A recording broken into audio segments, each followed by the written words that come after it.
Toyota Dealers Rally, held in a wet and cold Western Cape on September 9 and 10, would be crucial to the 1988 South African Rally Championship. Prior to the event, Sarah van der Merwe and Frans Boshoff in their Audi held a narrow lead over Nissan crew Cassie Coetzee and Wiley Harrington, followed by Serge Damso and Vito Bonafide of the Toyota dealer team. In the prestigious championship for marks, Volkswagen were leading Nissan by a mere 10 points, with Toyota third. At the start of the rally in Brackenfell, van der Merwe and Boshoff knew that they had to finish at least second overall in order to clinch this year's titles for drivers and navigators.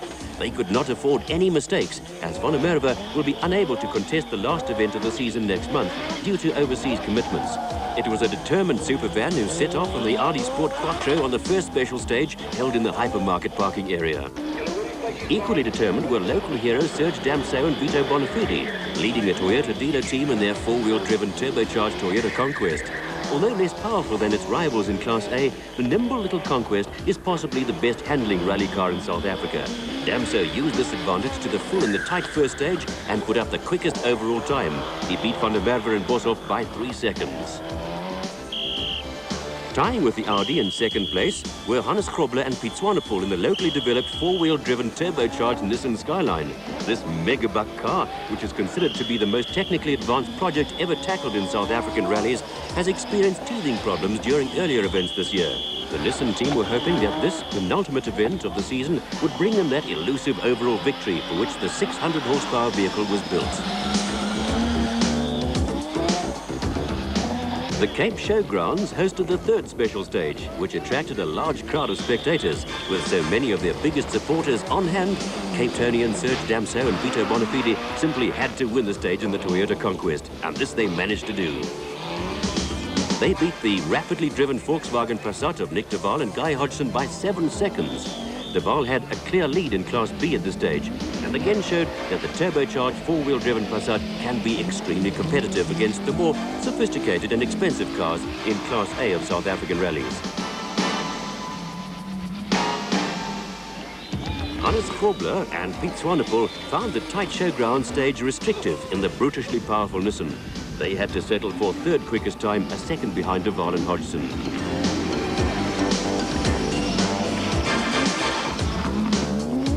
The ill-handling Lindsay Saker Audi Sport Quattro still gave Johan Evertse and Steve Harding headaches and would require attention. Toyota dealer team pairing, Glenn Gibbons and Peter Cuffley, were maintaining the lead in Class C with some forceful driving in their Toyota Conquest RS 1600. They had to pull out all the stops to stay ahead of their main class rivals, Ben and Isabel van der Westhuizen, in the Volkswagen Golf CSL. Having rebuilt the Nissan Skyline following a high-speed roll in the Stanek Mountain Trial last month, Dickie Klaver and Douglas Judd were going extremely well and led in Class D. Frank Lindemann and Johan Seeling rendered their usual polished performance in Class F to lead in their dealer team Volkswagen Golf CSL. At the overnight stop in Cape Town, Serge Damso and Vito Bonafide were the overall leaders in the dealer team Toyota Conquest, ahead of Grobler and Swanepoel in the Nissan Skyline, de Waal and Hodgson in the Passat, followed by the Audi Sport Quattros of Evertse and Harding and van der Merwe and Boshoff. The rally restarted on the Saturday morning with a 30-kilometre stage through the Swartland area, and drama immediately struck various competitors with a vengeance. The overnight leaders, Serge Damso and Vito Bonafide, were the first victims and fell out with a suspected broken valve spring in the Toyota Conquest. This left Hannes Grobler and Piet Swanepoel in the overall lead with the Skyline, after setting the best time on the stage, a full 10 seconds quicker than van der Merwe and Boshoff, who were trying to make up time in the Audi Sport Quattro. Third quickest were de Waal and Hodgson in the Volkswagen Passat, trailing van der Merwe by 59 seconds. Jannie Habig and Ewald van Rensburg took over the Nissan attack after the similar Skyline of Cassie Coetzee and Wiley Harrington broke down in the stage. The Toyota team received another setback when Class E leaders Eric Sanders and Thilo van Westenhagen fell out with a broken drive shaft in their Conquest RSI. This left the dealer team Volkswagen Golf GTI of Eliseo Miranda and Ivor Peltz in the Class E lead. Hannes Grobler and Piet Swanepoel used the power of the Class A Nissan Skyline to excellent effect in the long and fast Swartland stages, and by the 7th speed section they had a lead of 54 seconds over their nearest rivals. They were Sarah van der Merwe and Franz Boshoff, who had steadily worked their way up into second place with the Audi Sport Quattro. It did not seem as if they could do anything about the flying Nissan, though. Nick de Waal and Guy Hodgson were having problems with a misfiring engine in the Volkswagen Passat, but they managed to keep the car ahead of the other cars in Class B, with the Nissan Skyline of Jannie Habig and Ewald van Rensburg their closest competition. In Class F, a tremendous battle was being waged between veterans Rolf Fecken and Francois Jordan in their Toyota Conquest RS 1600 and the spectacular Volkswagen dealer team of Frank Lindemann and Johan Seeling in their Golf CSL. By the second refuel at Mauriceburg, Grobler and Swanepoel in the Skyline still enjoyed a comfortable lead over Van der Merwe and Boshoff in the Audi. They were followed by de Waal and Hodgson in the Volkswagen Passat, ahead of the Nissan Skyline of Habig and van Rensburg. The tough conditions were taking their toll. Husband and wife team Ben and Isabel van der Westhuizen had rolled their dealer team Volkswagen Golf CSL, while Volkswagen factory crew Glenn Hall and Martin Butter had to retire with a broken drive shaft. Het gaat nou redelijk goed met ons op die oomblik. Ons is 8 secondes voor Frank Lindemann, maar hy vat so 4 af van ons, dan vat ons weer 4 af van hom en ek sien nou dit begin reën. Miskien gaan dit nou 'n bietjie beter gaan. Ons hou maar uit. Nee man, het baie goed gegaan vanoggend. Ons het dink ek vanoggend soos al die stages het ons gewen. Ons het 'n bietjie probleem gehad op een sneltraject wat ons elektrische probleme 'n bietjie gehad en die kar het uitgesny, maar ons het gou uitgesorteer en ons het verder geen probleme gehad nie. Ons ry net lekker. The only thing that you've got to do is just try and stay on the road, not get off into any of the grass or anything on the sides. And I hope that we're going to do that. Ja, ons is nou so 8 sekondes uit mekaar uit en Roelof is voor ons, maar dit is nou al 'n paar tydrenne so gebeur en sal maar kyk aan die einde wie's voor. Ons is gelukkig dat ons albei in 1600 standaard motors ry en ons is voor die gemodifiseerde 1600s nou dat Ben van der Westhuizen gerol het. So ons sal maar kyk hoe lyk dit verder vorentoe. Wel, ons het vanoggend derde weggetrek. Ons was derde al geel en eerste in klas B. En tot dusver vandag het dit redelik goed gegaan, behalwe dat die kar baie swaar kits het. Dus asof hy die hele tyd op net 4 in plaas van 5 silinders loop. Maar ons het maar nogtans aangegaan. Ons lê nog steeds op hierdie stadium derde al geel. En voor in ons klas, en ons hoop ons kan daar bly tot die einde van die tydren. We're just changing the rear stub axle. The car is towing out a bit on the rear here. So we don't want to take any chances. We want to try and finish this time. Engine went a bit sick. Looks like we had a broken valve spring, inlet valve spring. So looks like we're out of the event at the moment. Well, we've been having a good run. As you might know, Sorrel's not doing the last event of the season. And that means that we must try and win the championship on this one.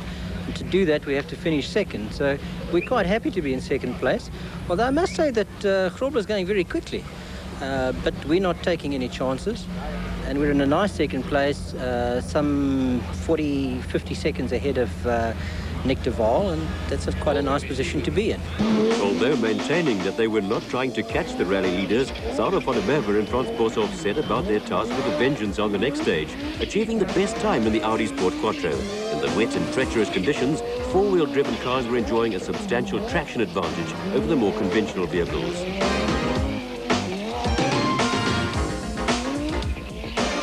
No one felt this more keenly than Hannes Grobler and Piet Swanepoel, whose Skyline broke a side shaft, which converted the car to two-wheel drive.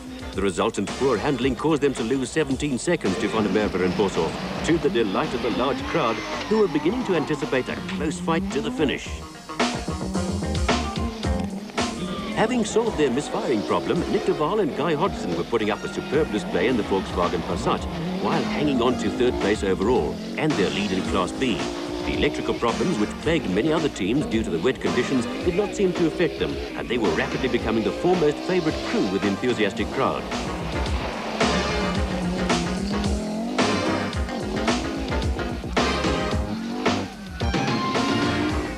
Jannie Habig and Ewald van Rensburg were having a relatively trouble-free run in their Class B Nissan Skyline in fourth place. Others were not so lucky, with the Class D Skylines of Klaver and Judd and Nuna de Cunha and Paul Rouliard retiring due to wet electrics.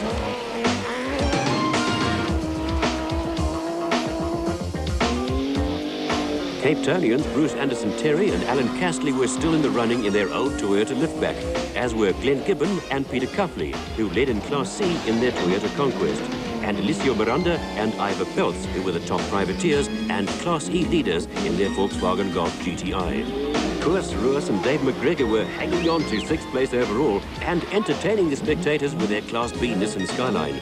These brutish rear-wheel driven cars have always been extremely spectacular on dirt roads. In the prevailing wet conditions, they were providing even more excitement than usual, with lovers of long opposite block slides howling with delight at the efforts of brave drivers like Roos. Dickie Klaver and Douglas Judd were suffering various misfiring problems due to moisture in the fuel management system of their Class D Nissan Skyline. They were soon to retire, a poor reward after a sterling drive.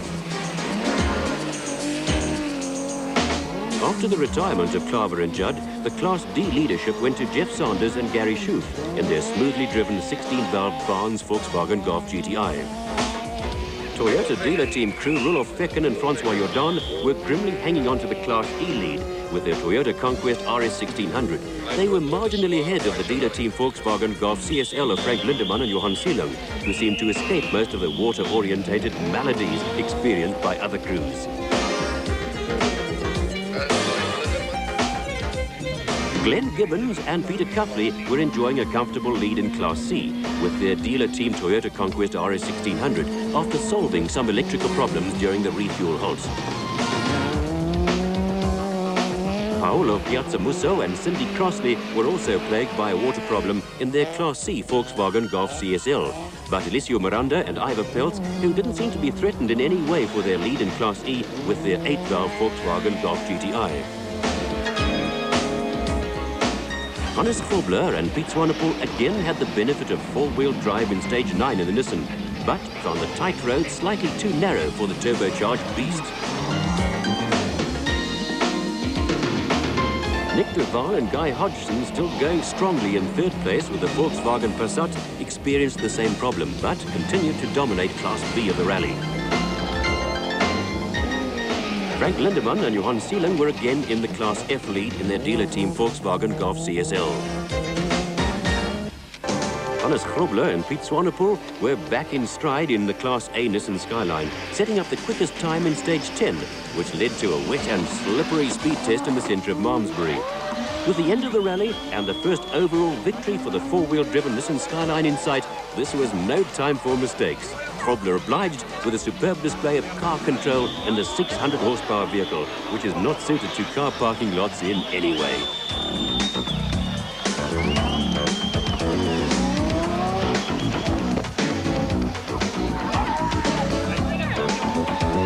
Grobler and Swanepoel shared the quickest time in the speed test with Sarah van der Merwe and Frans Boshoff in the Audi Sport Quattro, which had lost its front nose cone in a waterhole, apart from being stranded for a minute in the stage when the electrics got wet. It was clear at this stage that van der Merwe had no intention of chasing the leading Nissan and would consolidate his 2nd place in order to clinch the 1988 South African Drivers and Navigators titles. Some of the competitors ran into very real navigational difficulties at this late stage in the event and almost visualized sleeping in the car park that evening before they could find their way out.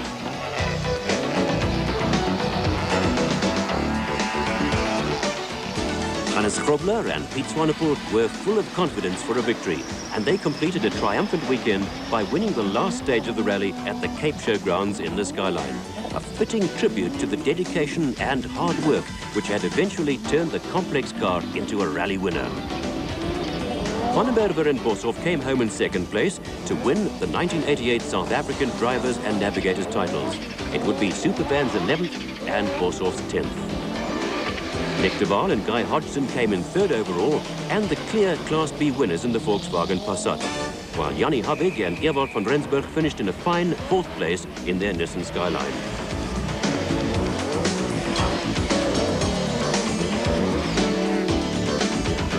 Koos Roos and Dave McGregor clinched the 5th place overall in their well-driven Class B Nissan Skyline after a gritty performance under difficult conditions, while local heroes Bruce Anderson Terry and Alan Castley took the 6th place in their old but well-prepared 6-cylinder Class B Toyota liftback. The first privateers and the winners in Class E were Alessio Miranda and Ivor Peltz in their mini-panel beater-sponsored Volkswagen Golf GTI, ending the Toyota dealer team dominance of this class.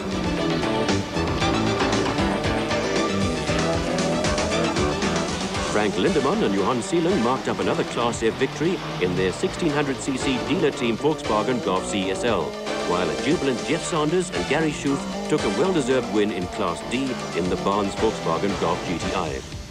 Glenn Gibbons and Peter Cuffley scored a Class C victory for the Toyota dealer team in their Conquest RS 1600. But the champagne belonged to the ecstatic Nissan team after the best weekend of their year.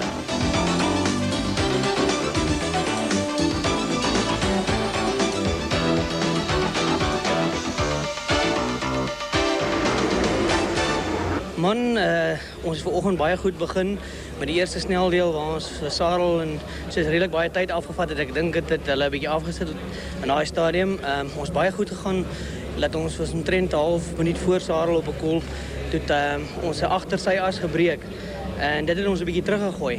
Maar ons het weer uit die sneldeel uitgekom en 'n ander sy as ingesit en die krane oopgedraai en alles was hierdie karretjie het net al die pad baie goed geloop en ons het geen probleme gehad nie. En ons bly om hier te wees en ons is ook bly om te wen. Well, I've now won the championship and that's basically what I wanted to do in this rally. I can't do the last one, I have an overseas commitment, so I had to do it here. That's one of the reasons why I never went off the Grobby, but just as well, I think it was very, very wet and very slippery, and if it was going to be a dice, it could have been quite scary, I think.